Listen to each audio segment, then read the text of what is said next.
45 Ranger Talk. My name is Jade, and I'm going to be the ranger talking at you for the next couple minutes. My assistant here today is Odin, the barred owl. And Odin species gets its name from its unique feather appearance. So ornithologists aren't exactly the most original when it comes to naming species. They thought that the feather pattern along the back and along their front side looked like bars or stripes, basically. So they called them barred owls. But this coloration allows them to camouflage super well against tree trunks. Often owls are adapted to be stealthy and camouflage. So oftentimes, if you're ever out in the woods or something, you might hear them hooting, but they're very hard to spot because they do blend in super well. But the barred owl species is found all over BC. They're actually not native to our province, though. They originate from the East Coast, but they did migrate over here following the railroads. So the railroads attracted rodents, and these guys love eating rodents, so they followed the train tracks all the way to BC. And because they have quite a wide niche, they're very adaptable, so they became a little bit invasive, which isn't maybe the best thing, but we have learned a lot from these guys because they help us understand how we can better support the northern spotted owl species, and that is a critically endangered species that is native to our province.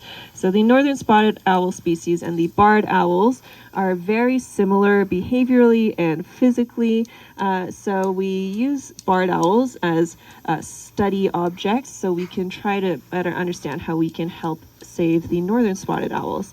The northern spotted owls are more limited in the types of foods that they eat and the environments that they can survive in, and most of their niche is limited to old growth forests, and those are very frequently logged at the moment. So that species is really highly at risk. It's believed that there's fewer than 100 breeding pairs of them left out in the wild. Some sources say fewer than 20 breeding pairs, but it is kind of hard to estimate because they're hard to spot since they're pretty scarce. But at the moment, the barred owls are being raised in facilities alongside northern spotted owls to try to raise their young. So sometimes owl mothers will mess up when they raise the hatched chicks and will accidentally kill them if they're inexperienced. So what we'll do is we'll get the more experienced barred owl mothers to raise the young of northern spotted owls so they have a better chance of survival. And we get the northern spotted owl mothers to practice raising the barred owl babies. And sometimes they mess up the barred owl babies and they do pass away, but it's not nice, but it's not as detrimental as if they were to kill off their own kind. But that's a bit about Odin's species and what the kinds of work that they're doing at the moment. For the rest of the talk, I'll kind of just speak of owls more generally. I'll first point out that puffing of his throat, so you might notice that he's huffing his throat a little bit. He's a little bit hot right now. Odin's adapted to pretty cold climates, which you can kind of tell based on his feathering. So his feathers are very long in the front and very fluffy, so that keeps him nice and warm. You'll also notice if you come up close, I'll do a walk around later, but you'll notice if you come up close to him that he has feathered feet as well. So that also keeps him nice and warm. So it's a little bit hot for him right now, but we're not going to stay out in the sun for too long, so he'll be okay. But he's just panting, essentially, to cool himself off, much like a dog would. Owls do not sweat because sweat would clog up their feathers, and their feathers are really important to their survival. The feathers, if they get wet, they kind of stick together, and it makes them more vulnerable to outside weather conditions. Each feather specially interlocks with other feathers so that they create basically a seal so that they're a little bit more protected from wind and rain and stuff like that. So feathers are very important to the owl. It's also why Odin looks a little bit goofy right now. He kind of looks like he has male pattern baldness going on the top of his head. He has a big crater over there. He's molting his feathers at the moment. They replace their feathers every year so that they can make sure that they stay in good shape because they are so important for their survival and safety from external weather conditions and things like that. So at the moment, again, if you come up and take a look at him closer later, you'll notice that he has really tiny feathers just growing in at the top of his head, but normally he looks a little bit puffier than he does right now, but it's okay, he's still cute. The other thing that most people notice right away when they see owls is their eyes. So they have really, really huge eyes, and it actually takes up most of their skull. It's kind of hard to picture because they have all this fluff going on with their feathering, but their eyes, if we were to have the same eye to skull ratio as these guys would, our eyes would be about the size of grapefruits or softballs or something like that. It takes about 70% of their entire head, and it actually also results in their brains being super, super tiny. So owls are actually also not very smart. They are really incredible predators because they have really strong senses, which I'll get into in a moment, but they don't have a lot of executive functions like we do. About 75% of their brain function is just dedicated to processing sights and sounds so that they can hunt really well, but they don't do a whole lot of thinking because their eyes take up most of their brain space, which is always something that I find kind of funny because it's in pulp culture it's believed that owls are wise and things like that, which is a little bit ironic. But anyway, their eyes are so big actually that their eyeballs can't even rotate in their sockets. So they have really horrendous peripheral vision as well, which is why they're constantly turning their heads side to side.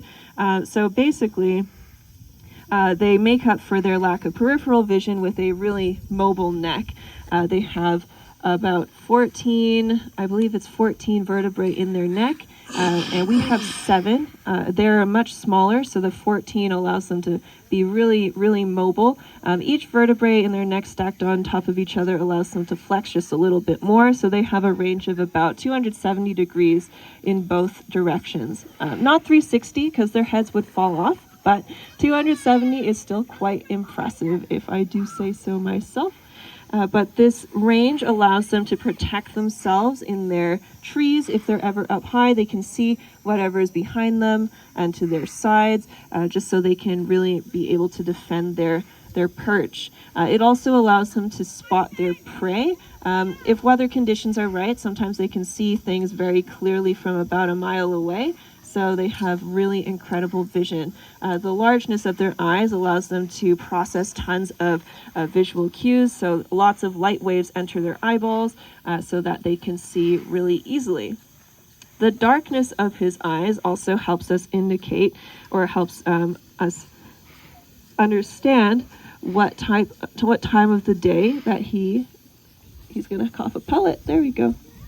What time of the day he hunts. So the darker the eye usually indicates later in the day. So dark colors absorb more light. So his eyes are super dark. That helps us understand that he's a nocturnal hunter. So in the dark, he's able to still absorb tons of light waves and see things really clearly, even when we are not able to do that same sort of thing. Other owls have yellow eyes or orangey eyes, and those owls are more evening time hunters.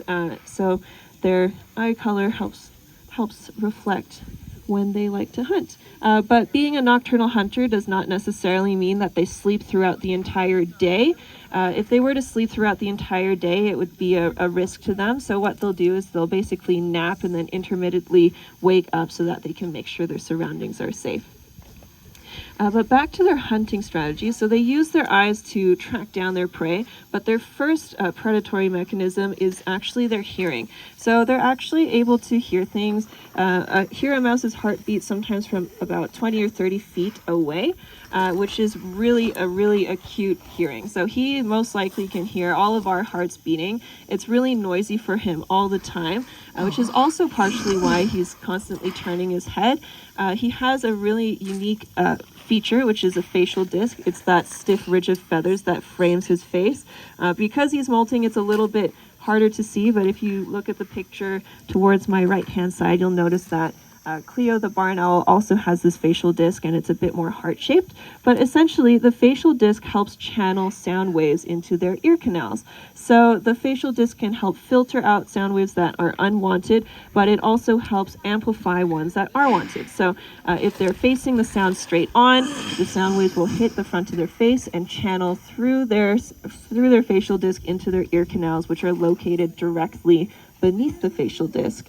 Their ears are also asymmetrical, so one is up high and one is kind of down low, and the difference in timing for when the sound waves hit each ear canals help them to distinguish exactly where sounds are coming from in their three-dimensional environment a little bit more easily. So they're able to track things down super well. In terms of actually hunting, they use their feet. They're a part of the raptor family, so they kill off their prey using their cute little feet that they got there. I say cute, but they are very deadly. Even though his feet are small, his grip strength is about the same as ours. And on top of that, all of his toes are attached to the same tendons. So he has to open all of his toes up at the same time, like one of those arcade claw games. So if a rodent were to be trapped in his feet, he wouldn't be able to pry one of the toes open and escape. It's virtually impossible, given the fact that they'd have to open every single toe up at once, plus try to overcome that grip strength that they have.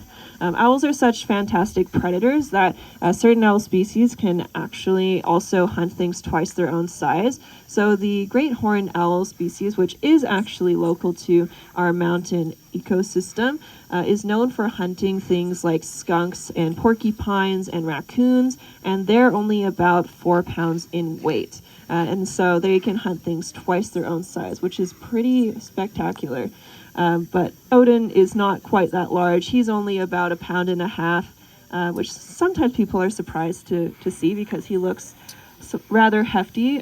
He looks somewhat large because of his feathering, but I assure you his actual flesh and bones is very small and not much of what you see. I don't recommend Googling a picture of a featherless owl because it's a little spooky. They look really kind of gross, but it is kind of interesting to see as well. When they consume their prey, they consume everything whole. So they have this hooked beak that kind of acts like a spoon.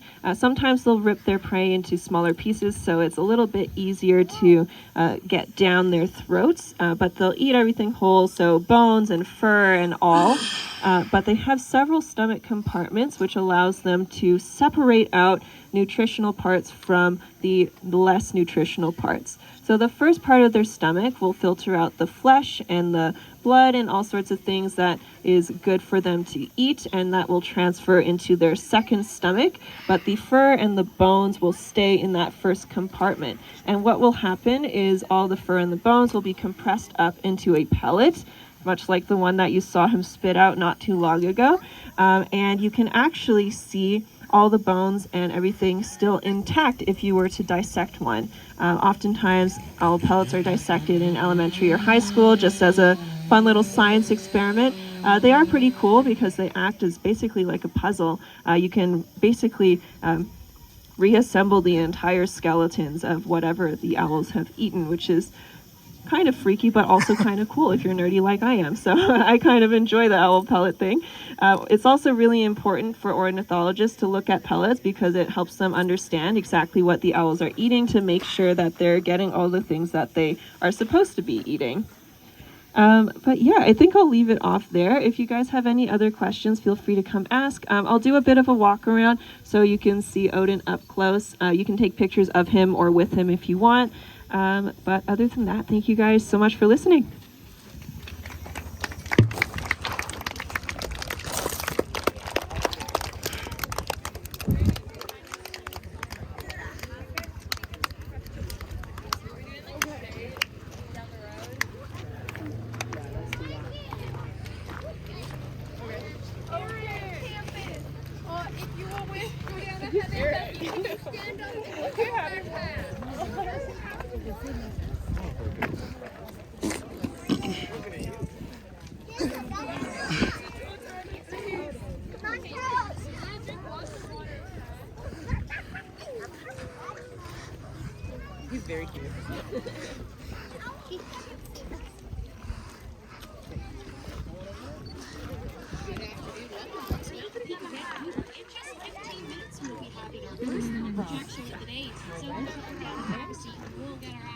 tree climate show started for you in 15